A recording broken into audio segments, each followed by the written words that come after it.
Il n'avait jamais tiré au pistolet avant d'entrer à Saint-Cyr. Depuis, ses élèves s'entraînent une fois par trimestre.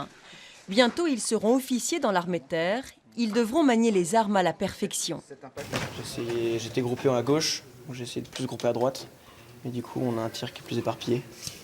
Donc il va de 1 à 9. Il faudra continuer à s'entraîner.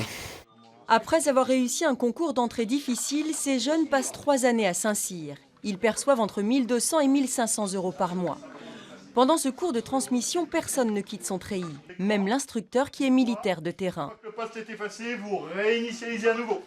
D'accord ? Ces élèves sont attentifs et concentrés. On est militaire avant tout, donc il y a une discipline, d'accord, qu'on ne retrouve peut-être pas ailleurs. D'accord, il y a une façon de faire, une façon d'instruire, d'accord, qui est différente de celle de l'éducation nationale, par exemple. Et les gens sont déjà disciplinés à la base. Il n'y a pas besoin de refaire, comme certaines fois, une éducation. Les valeurs enseignées n'ont pas changé depuis la création de Saint-Cyr. Courage, exemplarité, esprit de sacrifice. Ces élèves officiers sont là pour servir la France dans un contexte difficile. Les derniers attentats, toute ma promotion, on les a vécus de manière assez particulière parce qu'on était tous à l'étranger. Donc moi personnellement j'étais en Thaïlande et ça a été aussi très dur de découvrir le matin en allumant son ordinateur ou sa télé, de voir ce qui s'était passé en France.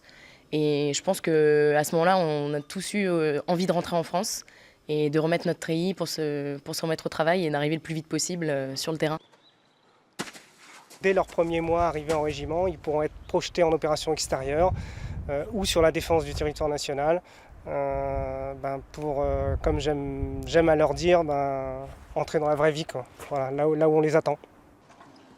Dans 18 mois, ces élèves officiers seront tous chefs dans l'infanterie, chez les blindés ou encore dans l'artillerie. Plus qu'une carrière, une vocation particulièrement reconnue depuis les attentats.